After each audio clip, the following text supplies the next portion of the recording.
अधैर्य रखने वाले लोगों से पैसे को धैर्य रखने वाले लोगों पर ट्रांसफर करता रहता है। एक समय के बाद पैसा आपके लिए काम करना शुरू कर दे, वो इन्वेस्टमेंट कहलाता है। बचत पशु भी करते हैं, सर्दियों का मौसम आने से पहले वो अपने लिए खाने पीने की चीजें इस्तेमाल करते हैं। लोग हैं, ये सबकी समस्या है कि वो स्कीम को स्कैम समझते हैं। जब भी उनके पास कोई नई चीज, टाटा मोटर्स का जो 1150 रुपए का स्टॉक था, वो आज 650 रुपए में अवेलेबल है। चिट फंड कंपनी में पैसा नहीं लगाना चाहिए, हम लोग मना करते हैं। बाजार नीचे आने से वो शक्ति है कि आप भूतकाल में जाके, मतलब आप जो है 2024 के 2023 के रेटों में जाके माल खरीद साझेदार बन जाते हैं। आप कुमार मंगलम बिरला के साझेदार बन जाते हैं, मुकेश अंबानी के साझेदार बन जाते हैं। परदादों के जमाने में सोने चांदी के सिक्के चला करते थे, मेटल के चला करते थे, सोने चांदी के चला। हमारे देश में जो महंगाई है, इन्फ्लेशन लगभग 7%। जय श्री राधे, श्री गोवर्धन महाराज की है। तो दोस्तों, जैसा कि आपने देखा कि महाशिवरात्रि के महापर्व पर 26 तारीख को महाकुंभ का समापन हुआ, सकुशल हुआ, अच्छे तरीके से हुआ।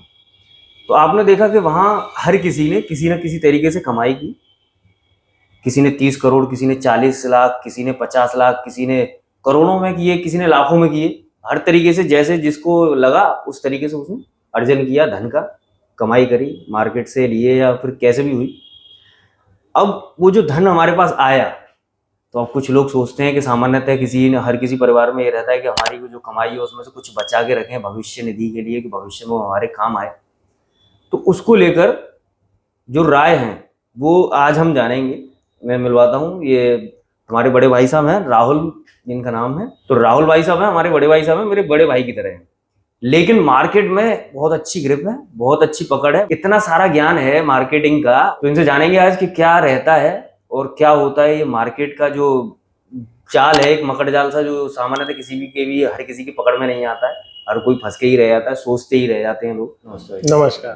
तो आज हम सबसे पहले तो जानेंगे कि ये जो अपनी कंपनी है, तो इसमें क्या क्या है हमारे पास प्रोडक्ट, और जो म्यूचुअल फंड है और फिर जो भी प्रोडक्ट हैं उनके बारे में सबसे पहले बताएं। देखिए, कॉफर्स में हम mutual fund, life insurance, business insurance, gold ETF, silver ETF। Gold कैसे, मतलब एक्सचेंज ट्रेडेड फंड्स के माध्यम से गोल्ड में, सिल्वर में, डिफरेंट एसेट क्लास में इन्वेस्टमेंट की सुविधा प्रदान करते हैं। जी।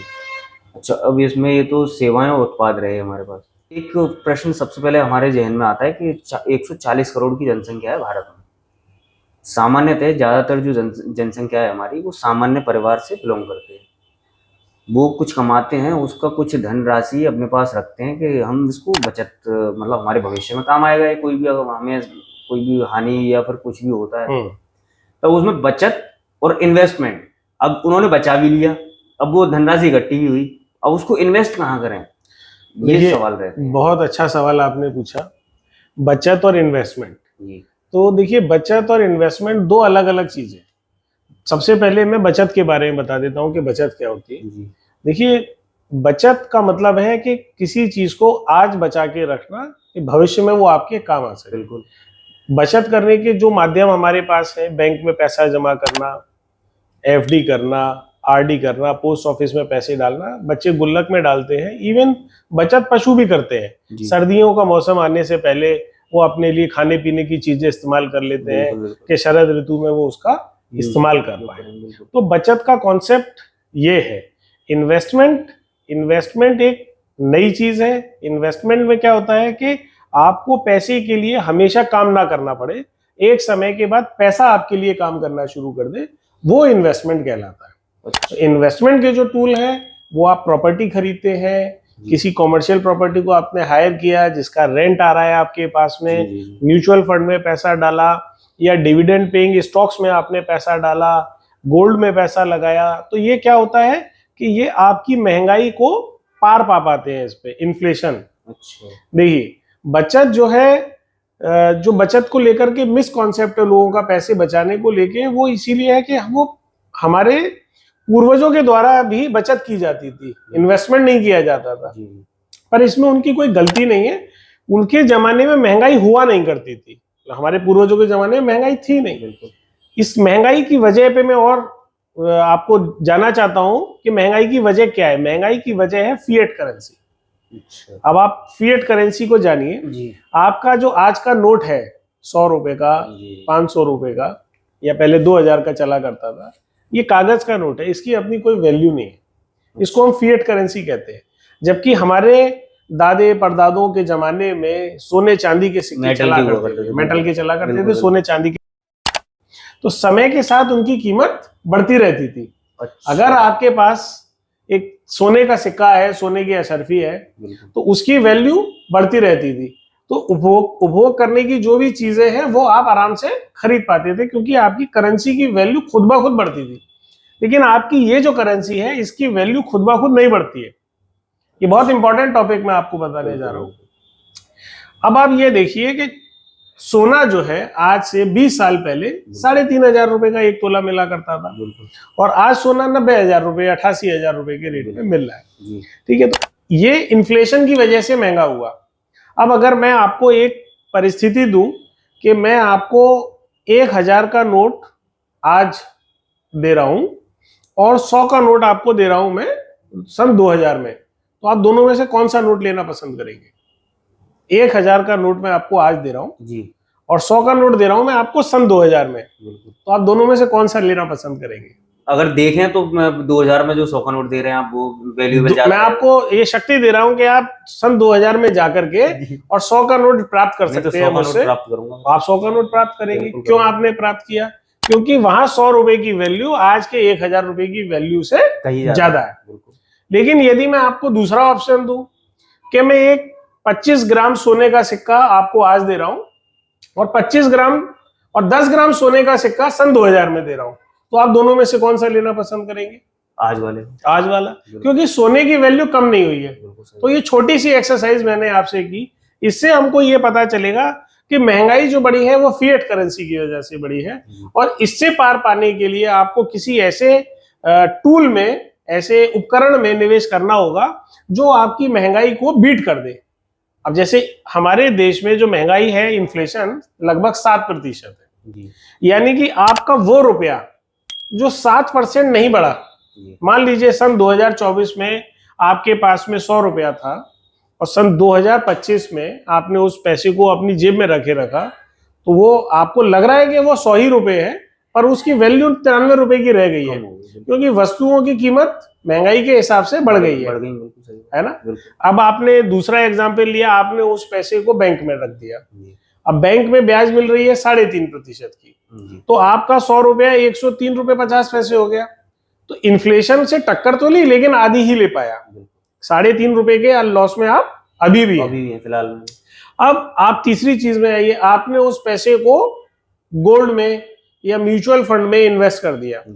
अब गोल्ड का जो रिटर्न है, मैं आपको जानकारी के लिए बता दूं कि 1 जनवरी 2024 को हमारे देश में जो गोल्ड का रेट था 64,000 रुपए का एक तोला था, और आज का रेट 88,700 या 88,600 कुछ आ रहा है।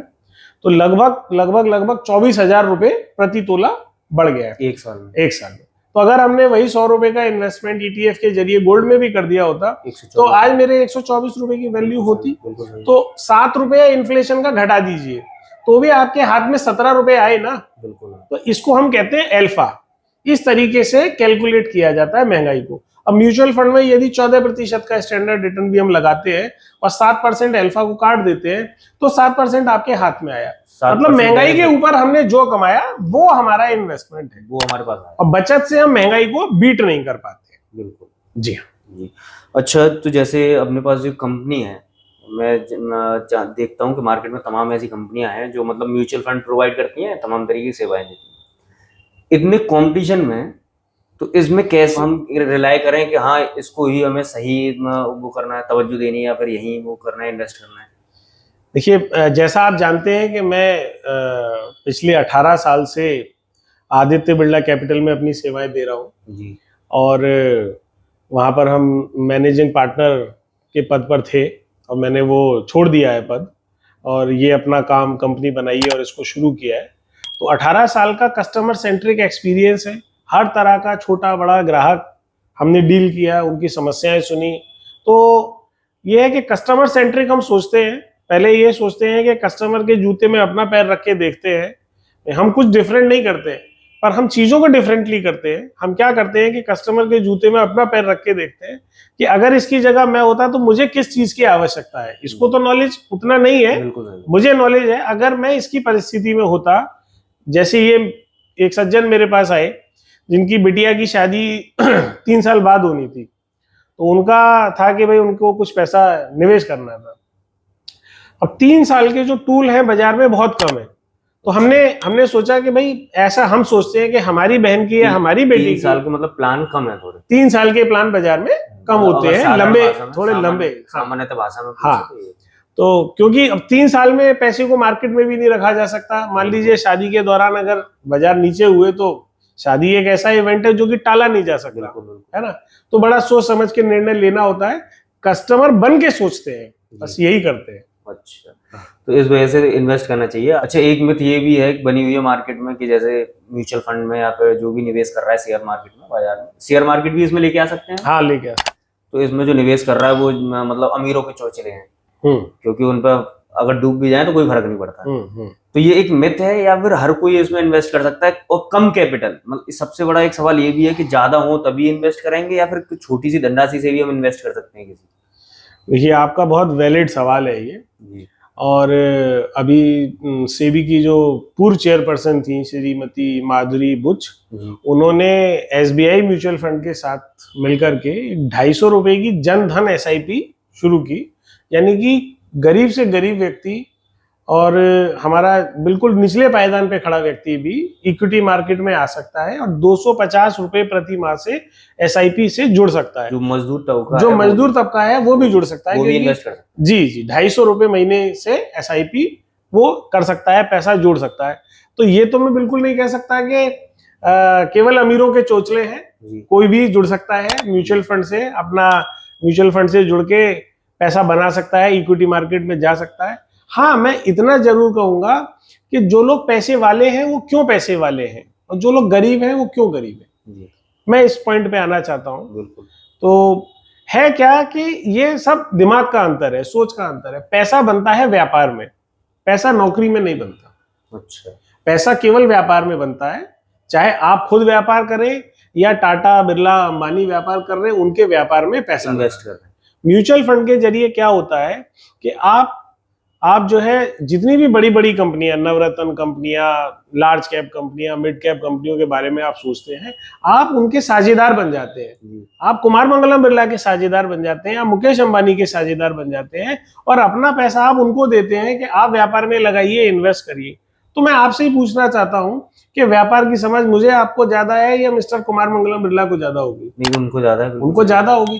तो अगर हमने अपना पैसा उनको दे दिया है लगाने के लिए, इस्तेमाल करने के लिए, तो वो पैसे पे ज्यादा यील्ड क्रिएट करेंगे, ज्यादा वेल्थ क्रिएट करेंगे। तो वेल्दी लोग बाजार में पैसा लगाते हैं, ये बात सच है कि पैसे वाले लोग बाजार में पैसा ज्यादा लगाते हैं, क्योंकि उनको ये जो कॉन्सेप्ट है ये क्लियर है कि ये पैसा कहाँ लग रहा है। बिल्कुल।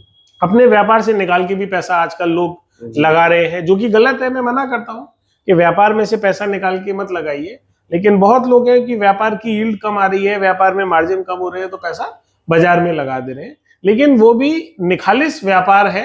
म्यूचुअल फंड में जो पैसा लगता है वो बड़ी बड़ी कंपनियों में, उनमें पैसा लगता है जो डेवलपिंग है, डेवलप हो रही है, ग्रो कर रही है। तो आपका सवाल था, माफ कीजिएगा, कि अमीरों के चोचले हैं। अमीर जो है इस बात को समझ जाते हैं, इसीलिए पैसा ज्यादा लगाते हैं। गरीब आदमी के साथ में एक समस्या है, रिस्क सबसे बड़ी बात। मैं आता हूं उस बात पे। गरीब आदमी की क्या समस्या है कि जब भी उसको कोई नई चीज बताई जाती है ना, स्कीम बताई जाती है, वो स्कीम को स्कैम समझता है। अच्छा। वो मैं आपको बेसिक बात बता रहा हूँ, हिंदुस्तान की, बांग्लादेश की, पाकिस्तान की जितने गरीब लोग हैं, ये सबकी समस्या है कि वो स्कीम को स्कैम समझते हैं। जब भी उनके पास कोई नई चीज जाती है तो वो उसको रेफरेन करते हैं, मना करते हैं करने से, उसको पीछे हटते। नहीं, तो इसमें एक वजह कारण ये है ना, वाजिब कारण उनके साथ हुआ है। हाँ, उनके साथ हुआ है, कोई बॉडी नहीं सामने दिखती। हाँ, इसके लिए सरकार को कदम उठाने चाहिए, जैसे कि अब जो कदम सेबी ने उठाया है कि 250 रुपए में भारत के सबसे बड़े बैंक स्टेट बैंक के साथ मिलकर जन धन एसआईपी की जो शुरुआत की है, ये एक अच्छी योजना है। इससे लोगों के अंदर कॉन्फिडेंस आएगा, एसबीआई की जगह जगह ब्रांचेस हैं, लोग म्यूचुअल फंड से जुड़ेंगे। अदरवाइज वो चिट फंड कंपनी से और इस तरीके के, चिट फंड कंपनी रिलायबल है? चिट फंड कंपनी में पैसा नहीं लगाना चाहिए, हम लोग मना करते हैं। केवल जो सेबी से रजिस्टर्ड एसेट मैनेजमेंट कंपनियां हैं, stock exchange board of India से जो रजिस्टर्ड कंपनियां हैं, उनमें पैसा लगाना चाहिए। इंश्योरेंस कंपनियां जो कि आईआरडीए से रजिस्टर्ड है, उन्हीं में पैसा लगाना चाहिए। अगर जैसे सेबी से रजिस्टर्ड है जी, तो इसमें अगर कोई ऊपर नीचे होता है तो इसमें क्या उसकी कंपनी की गारंटी रहती है, क्या रहता है? देखिए मैं बताता हूँ, कि सेबी से अगर कोई कंपनी रजिस्टर्ड है, कोई एसेट मैनेजमेंट कंपनी रजिस्टर्ड है, मैं एक एग्जांपल ले लेता हूँ, एसबीआई म्यूचुअल फंड का मैं एग्जांपल ले लेता हूँ। एसबीआई म्यूचुअल फंड सेबी से रजिस्टर्ड है। अब म्यूचुअल फंड कंपनी को एक कस्टोडियन बनाना होता है। कस्टोडियन जो होता है वो एसबीआई का नहीं है, वो HDFC bank SBI mutual fund का कस्टोडियन है। मतलब साधारण भाषा में अगर कहें तो आपकी कंपनी का ऑडिटर आपके घर का कोई आदमी नहीं होगा। अच्छा। मैं बनूंगा। बिल्कुल। और मेरी कंपनी का कोई तीसरा आदमी बनेगा और तीसरी आदमी का कोई चौथा आदमी बनेगा। निवेशक का पैसा एसबीआई के पास ना जाके सीधा कस्टोडियन के पास जाता है। ये एसबीआई म्यूचुअल फंड भी एक माध्यम है, एचडीएफसी बैंक भी एक माध्यम है, सब लोग एक माध्यम है, और पैसा 3-4 बड़े बड़े कस्टोडियंस की, ट्रस्टीज की निगरानी में रहता है। इसके बारे में अगर और जानना चाहते हैं म्यूचुअल फंड के बारे में, तो मैंने एक वीडियो बनाई थी कोविड के काल में जी। उसका आप लिंक शेयर कर दीजिएगा तो उसमें पता चल जाएगा। बिल्कुल जी। अच्छा, जैसे कोई नया वो है कस्टमर है अपने, तो उसके पास कुछ है सेविंग अपनी, तो अगर निवेश करना चाहता है तो उसके लिए क्या रहेंगे आपकी, उसके क्या बताएंगे उसको? देखिए, जब भी कोई नया व्यक्ति मेरे पास में आता है, भरोसा कैसे करे वो? भरोसा कैसे करे, मैं उसी पे आ रहा हूँ। जब भी कोई नया व्यक्ति हमारे पास आता है तो हम सबसे पहले कारण जानना चाहते हैं कि आप निवेश करना क्यों चाहते हैं। मतलब मेरा सवाल होता है कि आप निवेश क्यों करना चाहते हैं मार्केट में, कितने समय के लिए करना चाहते हैं, क्या उद्देश्य की पूर्ति के लिए आप करना चाहते हैं, और कितना आप करना चाहते हैं। तो अगर शॉर्ट टर्म का इन्वेस्टर है तो फिर उसको उस हिसाब से फंड बताया जाता है, सजेस्ट किया जाता है। लॉन्ग टर्म का इन्वेस्टर है, या किसी की प्लानिंग है बच्चे की शादी की, किसी की प्लानिंग है बच्चे की पढ़ाई की, तो उस हिसाब से सेपरेट उसका रिस्क का एनालिसिस करके, मूल्यांकन करके हम लोग प्लान को सजेस्ट करते हैं। तो इसमें लॉकिंग सिस्टम रहता है या ये भी रहता है कि जैसे उसे बीच में जरूरत पड़ रही है? दोनों ऑप्शन है। हम ग्राहक को सभी तरह का विकल्प देते हैं कि अगर वो लॉकिंग में जा सकते हैं तो रिटर्न्स थोड़े से बढ़ जाते हैं। क्योंकि देखिए, कितना अंतर पड़ता है भैया वैसे? मैं बता देता हूँ, एक एग्जांपल इस पे भी देना चाहता हूँ मैं, कि जैसे आप मेरे पास आए व्यापार करने के लिए, आपने मुझे 1 लाख रुपया दिया, ठीक है, कि राहुल जी आप मेरे 1 लाख रुपए को बाजार में लगा दीजिए, लेकिन शर्त है मैं जब भी मांग लूं आपसे, आपको 3 दिन में मेरा पैसा वापस करना होगा। अच्छा। तो मैं आपके इस रुपए को किसी वैल्यू इन्वेस्टिंग में नहीं डाल पाऊंगा, कोई बड़ा ऐसा व्यापार नहीं कर पाऊंगा, क्योंकि मुझे हमेशा डर लगा रहेगा आप कभी भी अपना पैसा मुझसे वापस मांग सकते हैं। दूसरे सिनेरियो में देखिए, आपने कहा कि ये 1 लाख रुपए है राहुल जी, और मैं आपसे ये 5 साल के बाद लूंगा, तो मैं बेखटके आपके पैसे को किसी अच्छी जगह पर, किसी वैल्यू इन्वेस्टिंग में, कोई माल सस्ता मिल रहा है वहां लगा सकता हूं, क्योंकि मुझे इत्मीनान है कि रावत जी मेरे पास में 5 साल के बाद ही आने। तो यही लागू होता है नियम कि जब आप लॉकिंग में जाते हैं, जब आप नॉन लॉकिंग में जाते हैं, तो ये फर्क आता है। लेकिन ये आदमी की नीड के ऊपर डिपेंड करता है, तो हम पूछ करके ही लॉकिंग वाला सजेस्ट करते हैं। अदरवाइज आजकल म्यूचुअल फंड का सबसे बड़ा जो डिमेरिट है वो यही है कि सबसे पहले जरूरत पड़ने पे आदमी पैसे म्यूचुअल फंड से ही विड्रॉ कर लेता है। अच्छा, हाँ, तो तभी रिटर्न थोड़ा कम मिलता है। क्योंकि अब मान लीजिए जैसे आज की परिस्थिति में बाजार नीचे है, पैनिक हुआ, आपने बटन दबाया, पैसा आ गया, तो सस्ते रेट पे माल बिक गया आपका। अगर ये लॉक रहता तो आप चाह के भी नहीं बेच पाते, तो आप प्रॉफिट लेके ही जाते। अच्छा, तो अब इस पे अब आपने छेड़ दी, तो ये वाली बात भी बताएं कि मार्केट की जो इस समय स्थिति है, डाउन चल रही है। मैं जब भी अगर टीवी खोल के देखो, मोबाइल देखो, यूट्यूब देखो, तो वहाँ सब जगह हाहाकार मच रही है कि ये मार्केट डाउन हुआ है। काफी निवेशकों ने अपने रुपए वापस भी लिए, किसी की अगर पॉलिसी थी या फिर एसआईपी थी तो वो भी क्विट करेंगे। तो इसमें क्या इस बार रहा है? देखिए, मैं इस पे एक बहुत मशहूर इन्वेस्टर हैं मिस्टर वॉरेन बफे, उनका एक कोट मुझे याद आ रहा है। तो वो कहते हैं कि market is the tool to transfer wealth from impatient to patient investor. मतलब वो ये कहते हैं कि ये बाजार जो है ये एक ऐसा उपकरण है जो कि अधैर्य रखने वाले लोगों से पैसे को धैर्य रखने वाले लोगों पर ट्रांसफर करता रहता है। अब मैं अपनी बात को सिद्ध करता हूँ कि मान लीजिए आपने घर खरीदा, कोई 20 लाख रुपए का आपने वो मकान खरीद लिया।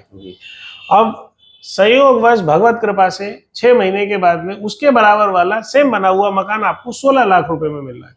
तो आप उसको खरीदेंगे या अपना भी बेच देंगे 16 लाख? बिल्कुल सही, खरीदेंगे। आप खरीदेंगे उसको। फिर अगर है हमारे पास में तो खरीदेंगे, नहीं तो बने रहेंगे। ठीक है, अब हम यहाँ पर क्या कर रहे हैं, हमने 26 सितंबर 2024 को मार्केट ने हाई लगाया, 85,000 कुछ का हाई लगाया। अच्छा। और सितंबर 2024 से आज हम बात कर रहे हैं मार्च में 10 मार्च को, 10 मार्च 2025 को हम लोग बात कर रहे हैं। बाजार 74,000 के लेवल पर है, मोटा मोटा 11,000 पॉइंट बाजार नीचे है। यानी कि जो स्टॉक, मान लीजिए मैं एग्जांपल देता हूं टाटा मोटर्स का, जो 1150 रुपए का स्टॉक था वो आज 650 रुपए में अवेलेबल है। 1150 रुपए का जो एक शेयर था टाटा मोटर्स का, अभी 650 रुपए में अवेलेबल है। 50% में। जबकि आप किसी भी सड़क पे निकल जाए 95% ट्रक आपको टाटा के दिखाई देंगे। बिल्कुल सही है ना। Hero MotoCorp, hero motorcycle Splendor हम आप चलाते हैं, इसका शेयर 6600 रुपए का था, जो कि आज 3500 रुपए में अवेलेबल है। मतलब 50%। तो मतलब इतने सस्ते रेटों पे माल मिल रहा है। क्या टाटा ने गाड़ियां बनानी बंद कर दी है? क्या हीरो की बाइकें बिकना बंद हो गई है? कुछ नहीं है, ये सब मोगेम्बो का खेला है। मैं मोगेम्बो कहता हूँ। ये देखिए क्या होता है कि मैंने बताया ना कि इम्पेशेंट आदमी से पेशेंस वाले आदमी के ऊपर वेल्थ को क्रिएट होना है। बाजार जब जब नीचे आते हैं, तो जो समझदार निवेशक है वो इसमें ज्यादा से ज्यादा यूनिट्स को एक्वायर करता है, सस्ते रेट पे माल लेता है। आप ये समझिए कि आपके अंदर बाजार नीचे आने से वो शक्ति है कि आप भूतकाल में जाके, मतलब आप जो है 2024 के 2023 के रेटों में जाके माल खरीद रहे हैं और खरीद लें। ये हमेशा नीचे रहने वाला नहीं है। ऐसी कोई रात नहीं बनी जिसकी सुबह ना हो। बिल्कुल, हर रात के बाद में दिन निकलता ही निकलता है। बाजार जो है, आपने बाजार के बारे में पूछा, तो सबसे पहली बार बाजार गिरा सन 1992 में जी, जब हर्षद मेहता का क्राइसिस हुआ। बाजार नीचे आए, बहुत नीचे आए, बेतहाशा 61% तक बाजार टूट गए, 61% तक बाजार टूट गए। फिर हमने बाजार में गिरावट सन 2000 में देखी, तब भी बाजार 52-54% तक नीचे आ गए। फिर 2008 में लेमन ब्रदर क्राइसिस हुआ, तब भी बाजार काफी हद तक नीचे आए। फिर हमने रिसेंट कोविड के दौरान देखा बाजार 37% तक, 37% तक नीचे गिर गए थे।